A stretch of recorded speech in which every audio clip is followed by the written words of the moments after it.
Today we are continuing with the discussion last week, the economic theory of the China's rise.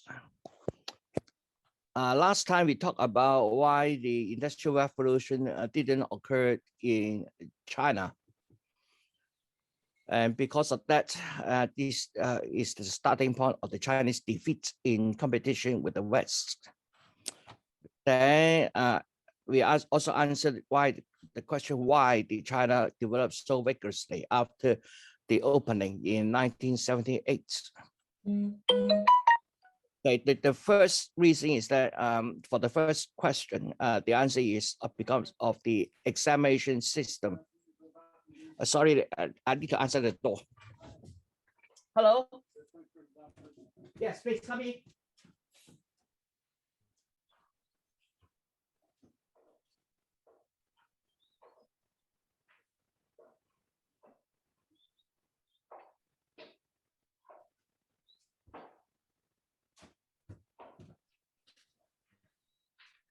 Sorry.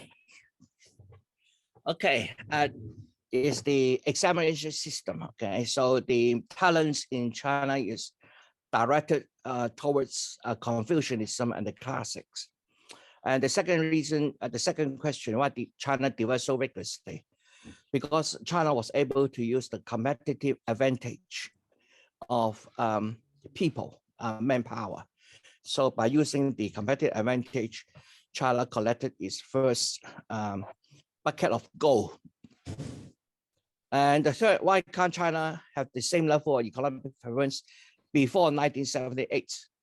Well, the answer is China didn't use the competitive advantage, still operate, trying to catch up with the British and the Americans through supposedly rapid industrialization, which of course is capital intensive, and therefore it haven't succeeded. So the fourth question today, during this period, other socialist and non-socialist countries have also tried to transform from a government-led planned economy to a market economy. However, the economies have collapsed, stagnated, and continue to crisis, while China has maintained stable and strong. Why is there such a big difference in economic performance of different countries in the same transition from a planned economy to a market economy? The fifth question we want to answer is just like every coin has two sides, everything has two sides as well. What is the price China pay for rapid economic growth? And finally, the sixth question, will it be possible for China to maintain rapid growth in the future and realize the revival of China that the Chinese intellects and Nick Ham are concerned about? So let's look at the answer given by Lim Guai Fu. Why is there such a big difference in the economic performance of different countries in the same transition from a planned economy to a market economy? After the Second World War, all countries in the socialist camp followed the Stalinist capital-intensive development model. The non-socialist camps, such as Latin America, South Asia, African countries, also under the leadership of their first-generation political leaders, to get rid of the colonial and semi-colonial status. They all have the dream of shaping their country into modern, industrialized, high-income country. So the people, most countries have the will to improve their citizens' life.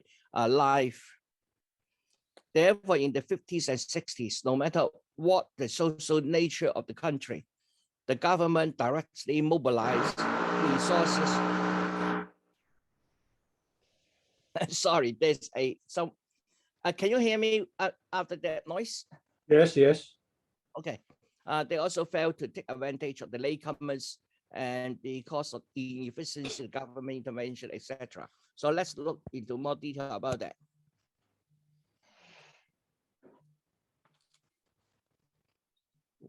Why today I have so many different interruptions? Okay, when China began to transit from a planned economy to market economy, other developing countries were also transitioning to a market economy. However, the transformation was largely influenced by, at that time, the British Thatcherism and the Americans' Reaganism and neoliberalism. The mainstream view at that time believed that the reason for poor economic performance of developing countries was excessive government intervention. They do not have the perfect market economy system and protected property rights that high-income countries have.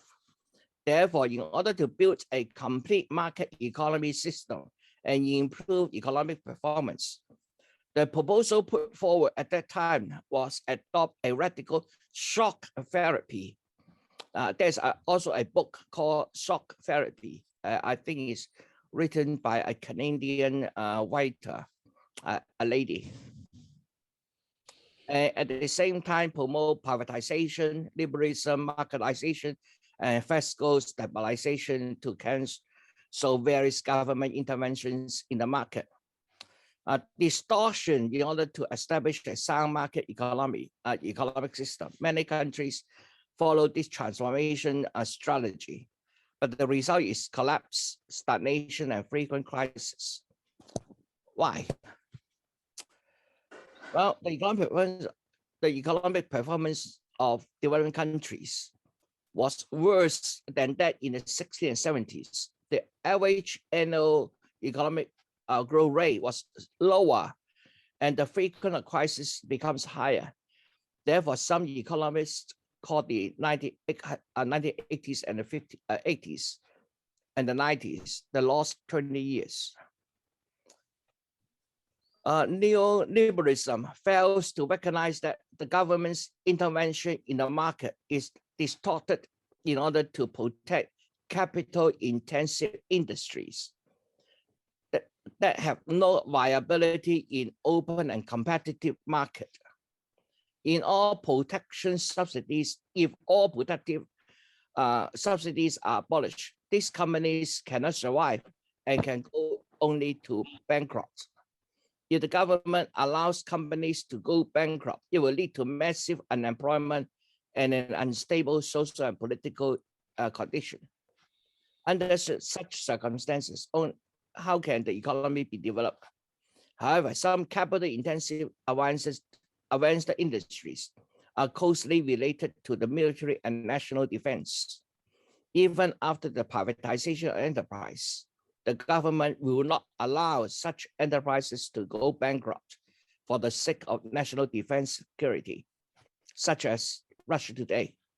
Therefore, after privatization, the government will continue to protect and subsidize these enterprises.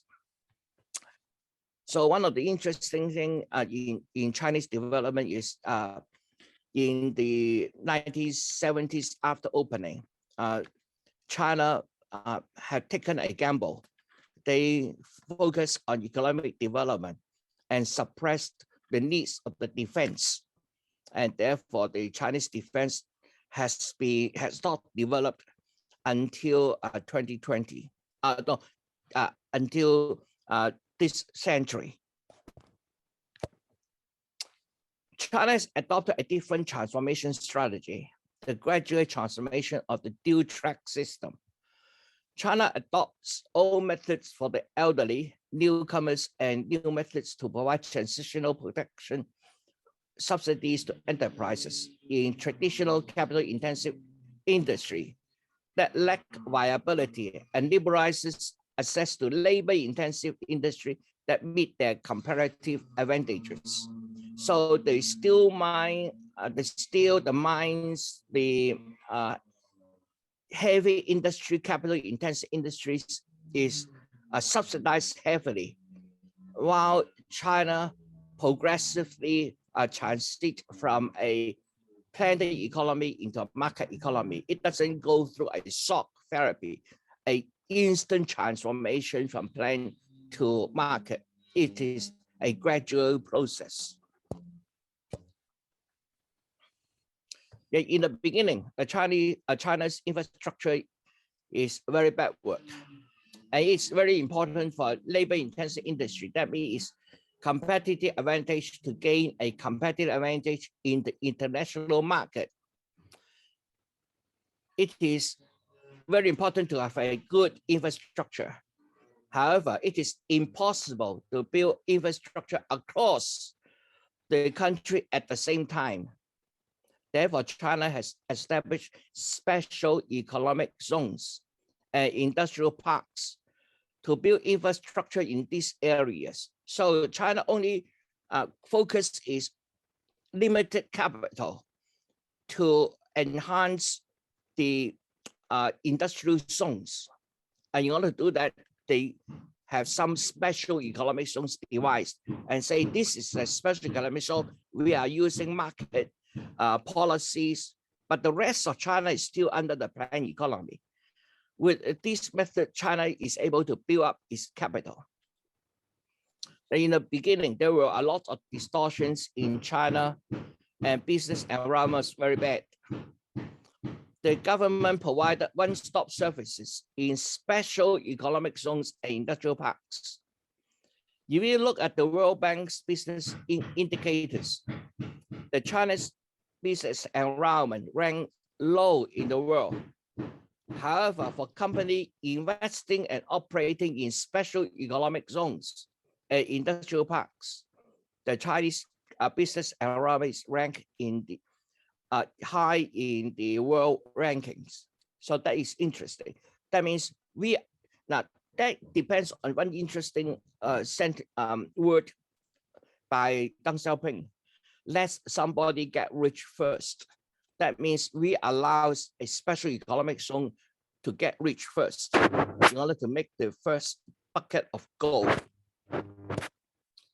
Under this gradual dual track reform, China maintains stability and effectively use the advantages of latecomers to achieve strong economic development. This is the different transformation of performance brought about by different transformation strategies. In the 1980s and 1990s, the international mainstream view held that if a country wanted to transform from a planned economy to a market economy, it had to adopt shock therapy and believe that the dual track system was the worst way of transformation. In hindsight, what was considered the best way becomes the worst way, and the worst way becomes the best way. Now, what is the price China had to pay for this rapid economic growth? Well, at the beginning of the transition, China was a capital scarce economy, doesn't have money. How did the government subsidize this economy, industries? One way of funding is to use large banks and stock markets to allocate cheap funds to capital-intensive companies. In the 80s and 90s, these companies not only receive a large amount of capital, but also enjoy artificially low interest rates and stock market financing costs by the government. In the beginning, all enterprises were state-owned, but under the dual track system, many private enterprises developed rapidly under the new sector. Up to now, many companies are already very large. When the scale is large, the company can obtain loans from the banks and also obtain financing from the stock market. So we have to protect those industries which must be protected and open up the rest of the market to let private enterprises to develop and become big. But when the private sector becomes too big, this is also another problem. And this is one issue China wants to address at the moment. These large enterprises were owned by the wealthy, and the funds they receive come from saving of ordinary farmers, household, and small and medium sized enterprises. Now, what does it mean is that when Chinese like to save money. The money is saved in the bank, and therefore these funds, the loans from the bank, is financed by ordinary farmers, household, and small and medium enterprise. And the owner of these funds cannot obtain financing from large banks on stock market. And being a small bank account owner, it is very difficult for us to actually get financing from the bank to do a business.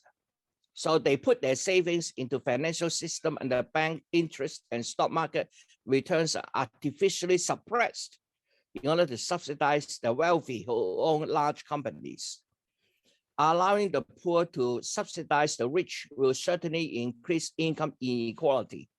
At the same time, in order to obtain these loans and go public, these big companies will bribe the government officials who have the right to decide who can make a loan or go public, which has become a reason for widespread corruption. This is just one example.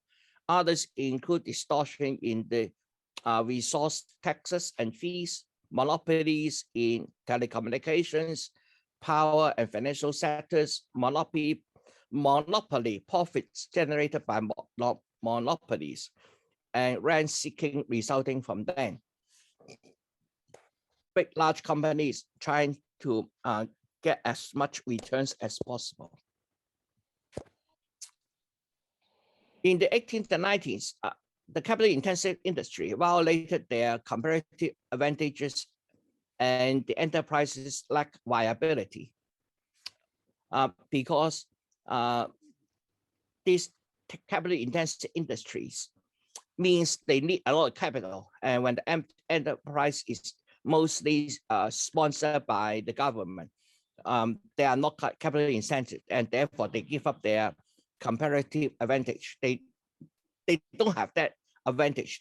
They don't have capital. Protecting them and subsidizing them was a matter of quick success, vital to maintaining economic stability and a pragmatic approach.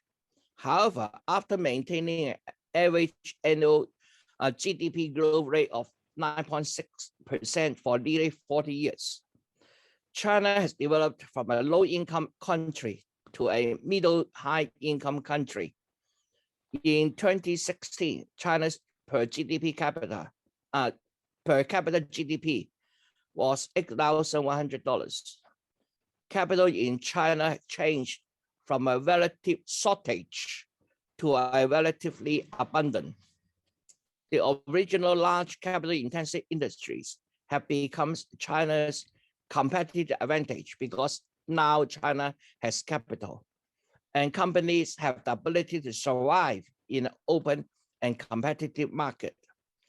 As long as these companies are properly managed, they should be able to obtain acceptable profit margins in the market. Reforms should keep pace with the times, and it is necessary to remove the various interventions and distortions in the market that were left over from the dual-track system, which were used to protect subsidized capital-intensive enterprise. So in the 18th Central Committee, in their third plenary session in 2013, the Chinese government decided to comprehensively deepen reforms and let the market play a decisive role in resource allocation. This decision means that it is time for China to remove all distortions. As long as China can do this, it will be able to eliminate the root cause of corruption and income inequality by drawing money from the bottom and finally establish a well-functioning market economy. Note the time, the year is 2013. China joined the WTO in 2010. So about 3 years after China joined the WTO, China started to lessen up on the planet economy and let more market forces coming in. Will it be possible for China to maintain a rapid growth in the future and realize the revival of the China? This is one of the most important questions, I think, and it is one of the most important political question people have to answer. Will China continue to grow? Okay, according to historical statistics published by Angus Madison, up to 2008, China's per capita in 2008 was only 21% of that of the United States in terms of purchasing power parity, okay, PPP.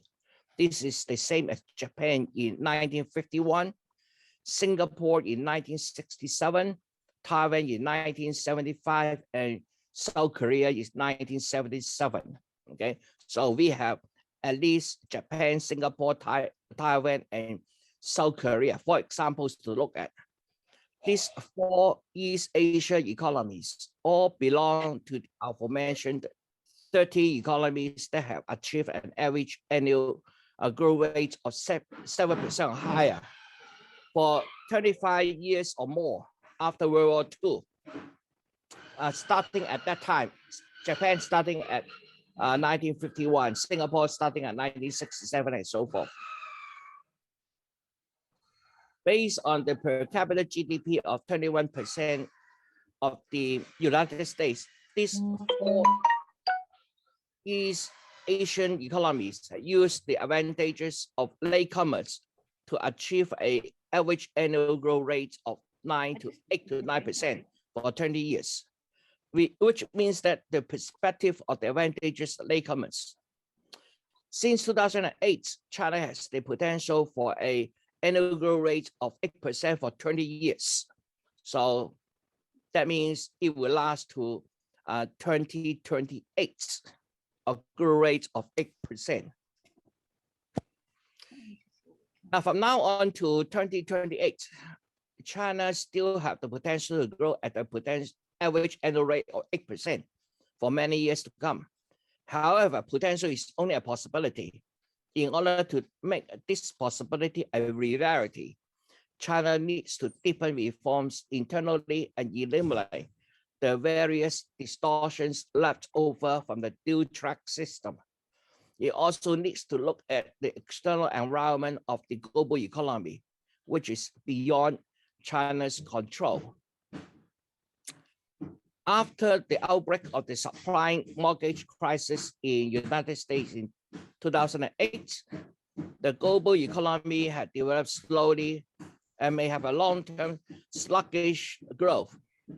However, as long as China continues to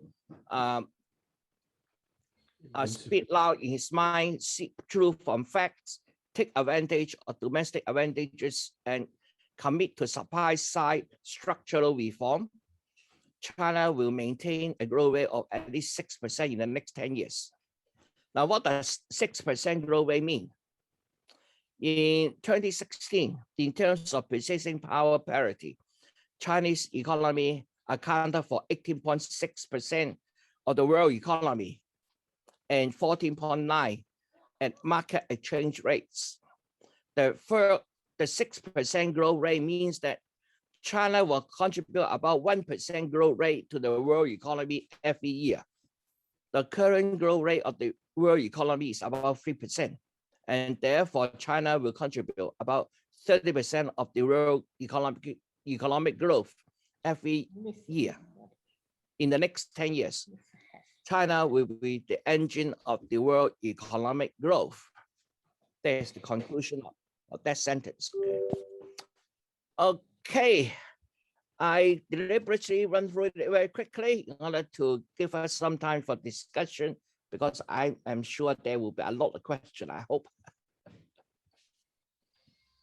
Okay, anyone?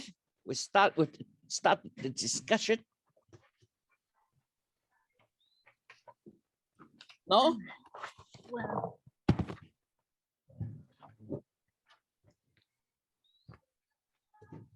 Yes, please. Can't hear you. Haven't unmute yourself. a few years ago, various radio programs like BBC were forecasting that China could implode because of all the protests. But what you've been reading out, does that mean China's building its economy on sort of false base or not really? Not really. The short answer is not really. Okay. Now, the West has been forecasting Chinese collapse in the last 20 or so years. Okay, so it has been doing that as long as one can remember. The main reason is that Chinese economic model is not the same as our Western economic model. Now, for example, in Australia here, we are already a developed economy. So in our economy, it is very much market driven. But China, through its growth, it have to switch from a planned economy in 1978. So we have another example of a switch from planned economy into market economy almost overnight. That was the collapse of the Soviet Union. At the collapse of the Soviet Union, then it becomes Russia again.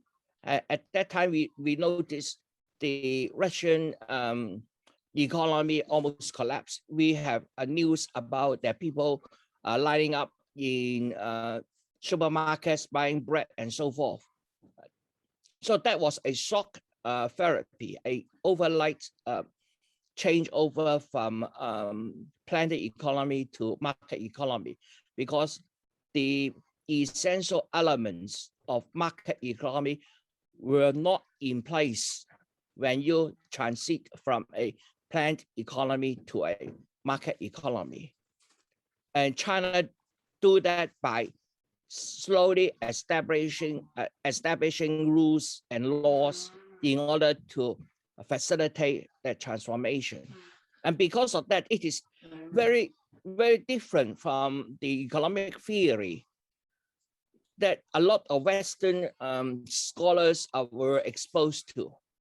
China doesn't go through these textbook economic development, and therefore they predict China will collapse because no, your economy doesn't look like my textbook economy, so you will collapse. But unfortunately, it is at the cutting edge. It is developing. It is not about history. It is about future, and therefore, the whole concept is different. I'll put it that way. Did I answer your question? I can't remember the year, but June 1989, I think, Tiananmen Square, with those huge student demonstrations. Yeah, that is 1989. In Beijing and maybe other cities. And Gorbachev was visiting Beijing at the same time. Did that come very, very close to a revolution that China may have become a free capitalist democratic type country, or not really? Not really. The Chinese Communist Party of China have never lost control of China. Okay, even during 1989. What they were considering that given that I left Hong Kong because of what happened at Tiananmen in 1989. So I was at that time having read a lot about economy or politics. These are things I started to read when I started working here about in the 1990s, even late 1990s, when my software is being used in political courses in universities. So I don't know about economy. I don't know about politics. So at that time, I have the same feeling feeling as most people overseas. We think the Chinese government behaves very badly towards its citizenship, and therefore I'm very angry, and therefore I decided to leave Hong Kong. Okay, but looking back with hindsight, I think China made the right decision. Yes, there were violence crackdown, but the atrocities, if you can say it that way, is not as large as we have been told. There are a number of people have died. The Chinese government acknowledged that, but they say those people killed were, firstly, some of them are actually Chinese soldiers, burned to death alive. Okay, so number one. And number two, a few citizens were also killed, and they say they were because they acted violently towards the army, and therefore the army has to respond. Okay. In terms of the students in the Tiananmen Square, today the Chinese government still say there is no one died in Tiananmen Square on that fateful night. So that is the Chinese government. Of course, given we are all have no first-hand information, we cannot verify. Okay, but from what we see as a result of this Tiananmen Square thing, yet China have a little bit of setback, being censored by a lot of Western countries. But looking now, China today is very different from China in 1989. China has advanced so much. So that means if we take on a path of using election to select government, we might end up with government unlike the United States. United States today, last time they had Donald Trump. Today they have a sleepy Joe Biden. And again, look at our own government here. Our government is so pro-United States. They don't even consider our main interest. What is the Australians' main interest? There's no reason to poke our largest trading partners. So if China is doing something wrong to its own citizens, it's none of our business. Let their citizens deal with it. It's none of our business. Unless huge atrocities being committed. But in terms of atrocities committed, who is the biggest villain today? We see Afghanistan being invaded. We see Iraq being invaded. We see Libya being destroyed. Syria today is in turmoil. Who caused this? Who started all these wars?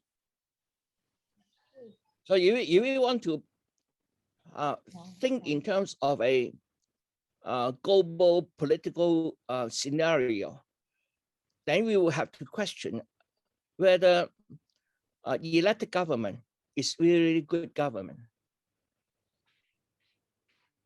Of course, we need to have another set of measures to say, okay, if a government meet these criteria, it is a good government. If they doesn't meet these criteria, they are not.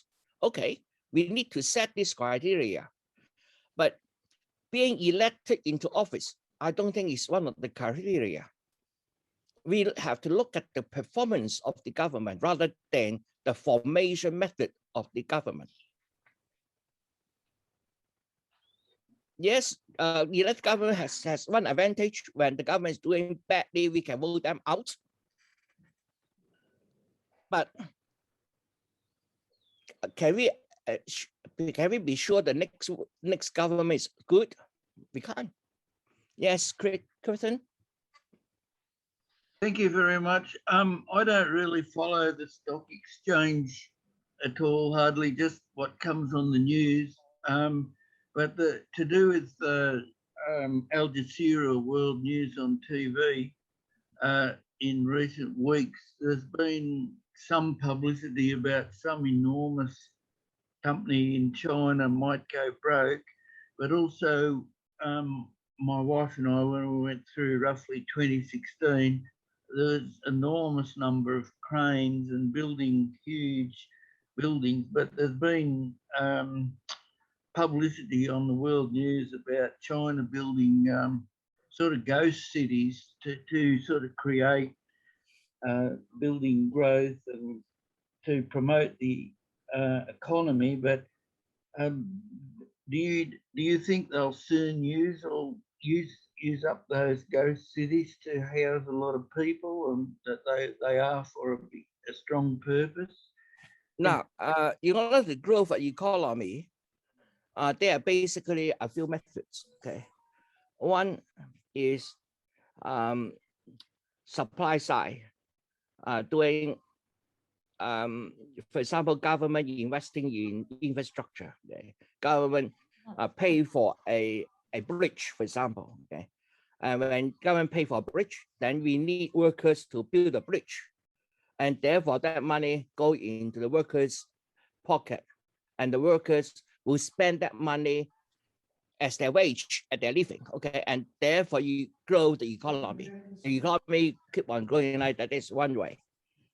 The second way of growing the economy is by export. We make goods for other country and sell it overseas. Okay, and to make a profit. Okay, like we are selling iron ore or milk or whatever, beef, wine, we make that, and then we make money, and then our economy grows. This is the second part. The third method is our domestic consumption. For example, my wife, no, not my wife, my daughter is a nurse. She's offering services to the sick people in the hospital. Okay, she get a wage and she spend a wage, and therefore it is an economy. The economy doesn't go outside of Australia, because Australia has a need. Sick people need somebody to look at, and therefore the government pays for the bulk of it for us. Medicare take care a lot of our medical bills. Okay, but this is only an example. That means the local consumption of services and goods. This only involve money using Australian dollars. Okay, it doesn't involve external money coming in and out of Australia. So as a country, we have to look at one is the domestic economy, another one is the economy interactions with the rest of the world. For example, Australia, we need, even if we close off Australia, we don't do any business with anybody else. Okay, we might not have televisions, but we will be able to eat and survive in Australia, right? But come on, I can't have, if there's no computer for me, I will almost die immediately, because that is where I spend most of my time. Okay, so I still need to buy something from outside. Now, in order to buy something outside, from Australia's point of view, we are spending foreign reserve. We take some of our money and then give it to another country and get something into us. Okay, so we are spending money out. But at the same time, we are selling some of our produce, milk, iron ore, etc., and get some money in. That's foreign reserve. So to Australia, our economy has to look at is our trade balance. If on overall trade balance is positive, that means Australia is rich.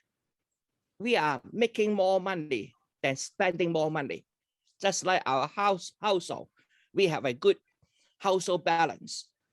But if we're making less money and spending more, that means we have a trade deficit. Then as a whole, the countries, how can the country pay for it? Well, one way to pay for it is print money. Okay, today money can be printed. So as long as you can print the money and people still accept your money, people say, okay, I get your money, which is just a piece of paper or maybe just a number in the bank. But anyway, I got what I want. But eventually, one day when people realize this is only a piece of paper, it's only a number, people will start to panic and say, no, I can't hold your money. Your money doesn't worth anything. Then your economy will collapse. Now, put that back to China. Will China collapse in that sense? No. Reason?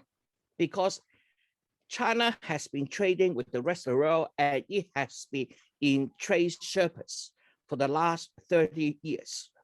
It had accumulated over 3 trillion foreign reserve. So as a country, it won't collapse. But again, now look at, answer your question about the local economy now. Now, local economy sometimes has inefficiencies. That means there's a bulk money which can be used better in this way, but we didn't, and we use it in some other ways, and that money is being locked down. And therefore, we cannot let that money really work for us, okay? One typical example is real estate. The ghost cities, okay? We spend a lot of money to build a city, okay? Yes, building the city itself is economic activity. People get paid to build a city, but that is a lot of money locked down into the buildings. If there's nobody using the building, nobody buying the building and living in the building, that resource is being wasted until either is destructed, demolished, destruction. That means the value is all gone, or later on, eventually being occupied by residents. Then you still have inefficiency, but this efficiency is not destruction. So we have to look at GDP in two senses. One is good GDP, is bad GDP. Now, good GDP are the GDPs, that means your economic activities, which will generate more economic activities. That's good GDP. Bad economic activities are just like what I have been talking. We make some buildings, and eventually we destroy the building because we think the buildings are worthless. Nobody going buy them, and that's bad economy because you have economic activities, but it doesn't produce further economic activities. Now, one example of bad economic activities are hospitals. Hospitals necessary economic activities. We have doctors, we have nurses, necessary. But these activities doesn't generate further activities unless your patient is cured and we return to economic activities. For example, when I was sick, I go to the doctor, I'm cured, so I can continue work. Then the money I spend in in making myself well is well spent. Now that is positive economy, okay? Good GDP. But when I'm dying, I'm spending a lot of money and eventually I die. Our last year's medical bill, I think that is bad economy. You have no value, you die. So the money you spend doesn't produce anything.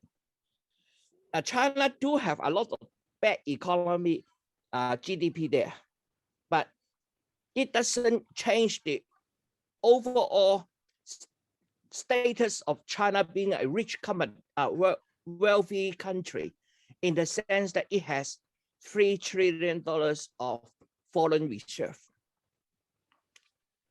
Over the year, it had been accumulating money and money. That means in a family, our whole family bank account is positive, okay?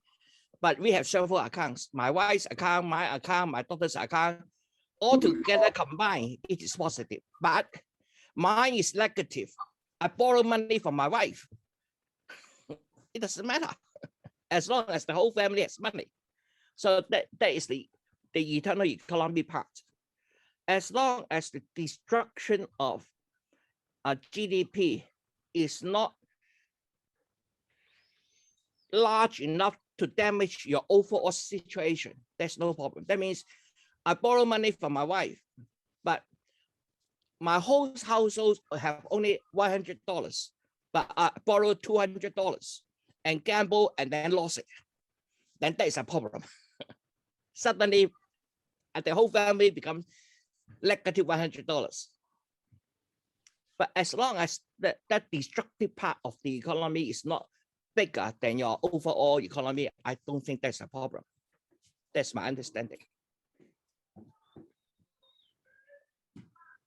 Thank you very much, Albert. That huge company that might go broke in China, I don't know their name, is that a big problem if it goes bankrupt? No. China can bear that pain. Okay, that is a huge pain, but that pain is not killing China. China will lose some money, definitely, because make the wrong decision, and then this company gamble too much. But it is not will not kill China, put it that way. China will set back a little bit, but it is not critical. And in China, they are trying to say houses are for living, it's not for investment. So they discourage investments in China. And the problem was this company sell their houses for investment. And this is to be cracked down, because after all, houses are for living, it's not for investment. Once you have too many houses are all investment, then you will have a problem. Thank you very much. To do with the trade with Australia, it sort of seems like China's hurting itself badly in some ways by not importing Australian black coal, which it needs desperately bad. They're so short of black coal for electricity that they're having to run their factories only 1 or 2 days a week, and people okay. Well, now, first of all, the coal from Australia is too good to be burnt. Okay, our coal is very high quality. It is not used for burning. It's used for turning iron ore into iron. Now, iron ore is iron oxide. Coal is carbon. You want to turn iron oxide into iron, we need to remove the oxygen. The way to remove the oxygen is let the oxygen combine with something to form something else. For example, combine with carbon to form carbon dioxide. And therefore, our Australian coal is mostly used for converting iron ore into iron. For heating, the thermal coal, China has plenty. China has plenty of thermal coal. The reason why there were electrical short supply is some of the local government officials, in order to meet their carbon dioxide emission targets, forcibly closed down coal-fired power stations. And that caused the collapse of the energy supply, and therefore we have rolling blackouts in China for a couple of weeks. Now the coal supply is now stabilized, so we don't expect to see more rolling blackouts in China until maybe March next year. The coming months will be winter in China. Beijing has its first snow this season yesterday. So the northern China is now into the winter and they need heating. So power is crucial at the moment. So they will now maintain electrical supply throughout until spring next year. Then they may have to clamp down on carbon dioxide emission again, and therefore cause another rolling blackout. But we don't know yet. Thank you very much, Albert. It was on the news that about the I don't know where, but China having the Winter Olympics sometime next year, and Yep. China's got to put on a good show for the world and have clear skies and good oxygen in the air. So therefore they stopped or greatly decreased importing Australian iron ore because they've got to get their sky clear. But do you think the Australian iron ore exports will they start making the steel again soon? No, China will not buy from Australia until we change our government. Has China got plenty of its own iron ore, or no? China is still buying a lot of iron ore, but not from Australia. Iron ore is not our. We are not the only country that has iron ore. Put it that way. So China can buy iron ore from any other countries, but just doesn't buy it from Australia until we change our government. So until we change our government, we don't expect China to become a customers of Australian products, because like any customers, you don't like to be rude at. If you go to a restaurant, you don't want the waiter to scold you. You like to be treated courteously, right?